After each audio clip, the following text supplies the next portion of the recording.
Okay, definite integrals. Now we're getting into definite integrals. So basically, you're going to learn what an integral is finally. And let's go from A to B, and we're integrating. And when you integrate, we learn in 6.1 to put little rectangles in here. Riemann invented putting rectangles in here. These are supposed to be rectangles. To find the area, we used rectangles, width and length. And area is equal to length times width.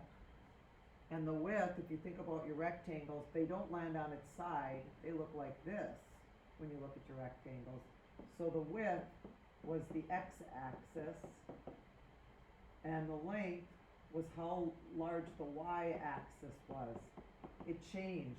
The width never changed, but the height did. We also learned how to do volume yesterday. Volume, you need a cylinder instead, and the width, again, you put them on its side, it's pi r squared h. And the height was never changed, so that's the x-axis. And the radius always changed, that was the y-axis. You need to know how to find the area and the volume on the test. You need to use a two-dimensional figure to do area and a three-dimensional figure to do volume for 6.1. Okay, now Newton came up with this right here to come up with the integration for this next phase of calculus. So I'm going to go to the next page. All continuous functions have an integral between a and b then. So basically, if you looked at the last page and this page, the only difference is the limit as x approaches infinity. What this means is the sigma. Sigma means to add from a to b. So instead of making the sigma, they made like a elongated s, which means to find the sum from a to b. And the ck is just going to be a bunch of x's, so that's how they got f of x. And then this stands for delta x, which is that. And when you integrate that, you find the area, and that's where they came up with integration. Integration helped us find the area, and that's the area under a curve. Okay, so express the limit as a definite integral. So all they want you to do on the AP test is to notice that you're integrating from 0 to 4. That's what that means, elongated s. All you're going to do is change the ck's to x's. So it's going to be x to the third minus 2x. And delta x is just dx. So you're learning how to change it from the beginning phases of calculus into the new way of writing integration. Okay, I just want to bring back 5.5 really quick. If you remember 5.5, you had problem number 15. Maybe this will ring a bell. In number 15, the problem was y equals x cubed minus 3x. And in A, they wanted you to find dy dx, if you remember this. And then B, they told you that x equals 2 and dx equals 0.05. So A, to find the derivative, dy dx, it's 3x squared minus 3. Do you remember doing this in 5.5? So doesn't dy really equal 3x to the second minus 3 dx? So just a half factor here. This is the equation with the dx at the end. This is the equation with the dx at the end. This stands for dy. So this underneath here stands for the derivative. That stands for the derivative because of what you learned in 5.5. Okay, now we're going to evaluate using constants, using geometry. So we're going to use geometry to do this. So You're gonna draw a picture for every one of these today. You're gonna integrate from 3 to 7. And it's a negative 20, so you go down to negative 20 and you make a horizontal line at a negative 20, because whenever you just have a number, it makes a horizontal line. And then draw your line from 3 to 7 to the horizontal line. The width is 4 from 3 to 7, and the height's a negative 20, and 4 times a negative 20 is a negative 8 unit squared. That's the area of that rectangle. Okay, the next one is very similar to that. We're integrating from 2 to 4. And again, if you're only given a number, then it's a horizontal line at that number. It's a horizontal line at 3.14, right there. The width of that rectangle is 2, and the height of that rectangle is pi, or 3.14. To find the area, you multiply the width and the length. So the answer is 2 pi u squared. This is how you evaluate a constant. If they give you a constant, you just make a rectangle. For the next part,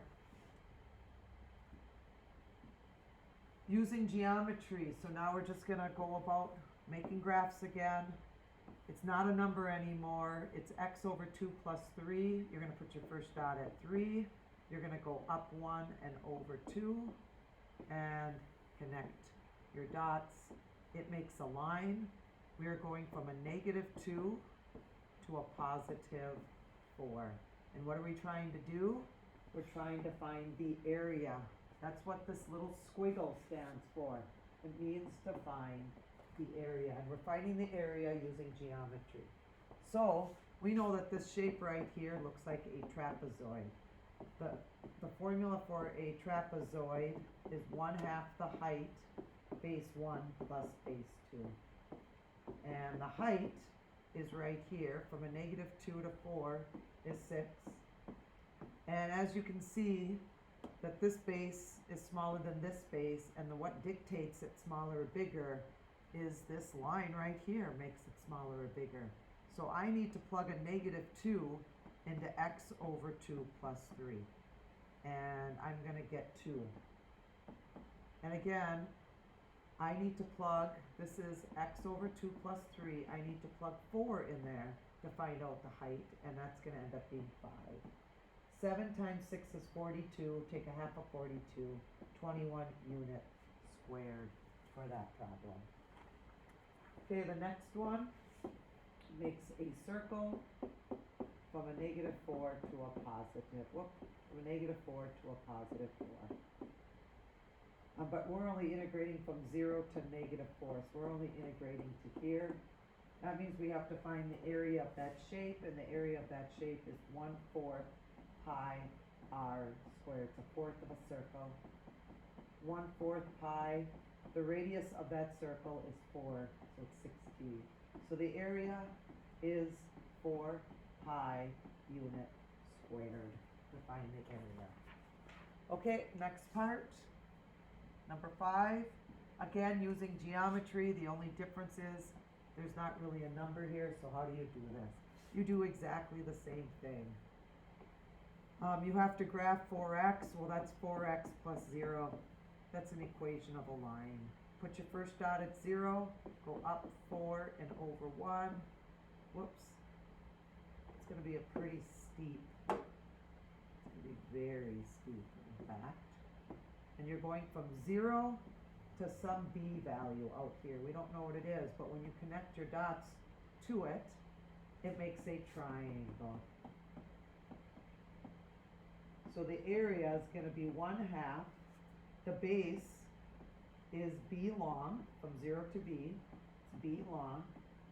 And the height is, again, you have to plug the variable, the b, into here, which stands for 4b, which makes 2b squared unit squared.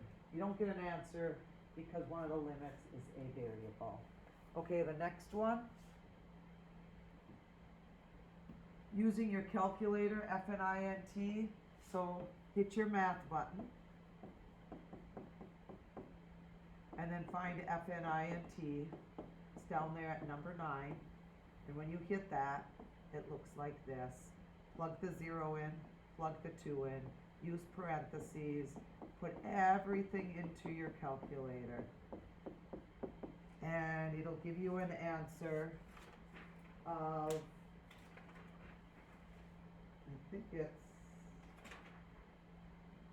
1.803. Always go out to 3 decimal places, unit squared.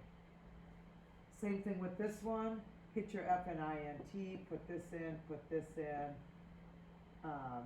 the absolute value of x divided by x, and I like putting it in parentheses and then dx. It's gonna end up equaling 1. Just to show you, this is the graph of it. It looks like this when you graph it, and you're going from a -1 to a +2. The area of this is a -1, and the area of this is 2, and when you put those two together, it makes 1. So I just showed it to you by using the calculator, and then I also showed it to you using geometry. And that's what we're doing anyway today, is geometry. Okay, last template teaches this. If there's a negative sign out in front, you are going to get a negative area. So, if I just quickly make one like this, and this is A, this is B, this is C, and this is D. If I integrate from A to B, sum f of x dx. Since it's above the x-axis, I'm going to get a positive area. If I integrate from B to C, sum f of x dx, I'm going to get a negative area because it's below the x-axis, and this is going to be a positive. And that's the last problem of the day. Again, using geometry, we're going to solve this problem. The first thing they want you to tell me is where is it discontinuous at, and it's discontinuous at x equals a -1. It's where the denominator equals, set it equal to 0 and solve for x. X cannot equal a -1, so it's discontinuous there. They want to find the net area. The net area takes into consideration that there is a positive and a negative area on this problem. So the first thing I'm going to do is to rewrite the -3 to 4. I'm going to factor the top to x minus 1, x plus 1, all over x plus 1 dx. And I'm going to cancel out the x plus 1. So what I'm really graphing from a -3 to 4 is x minus 1 dx. So I put my first dot at -1 and I go up 1 and over 1. Whoops, and it looks like that. And I'm integrating from a -3 to a positive 4. 1, 2, 3, 4. At this marker right here, you can see that this is going to be a negative area and this is going to be the positive area, because if you're below, it's a negative, and if it's above, a positive. So, as you can see, there are two triangles, so I'm going to use 1/2 base times height for both of these. And I'm going to do this one first. 1/2 the base. I'm starting at 1 and I'm going out to a -3, so that's 4. This is going to be 4. And then I got to figure out what this is right here, so I need to plug a -3 back up into there to find that its height is a -4, which makes a -8. The area of this is a -8. And the area of this is 1 to 4, 1/2, 3. Because I'm going from 1 to 4 is 3. The height, again, dictates what this is, so I need to plug 4 back into there. It's going to be 3, and 1/2 of 9 is 4.5. So this ends up being a positive 4.5. A -8 and a positive 4.5 is to give us an answer of a -3.5 unit squared. And that is it for the notes.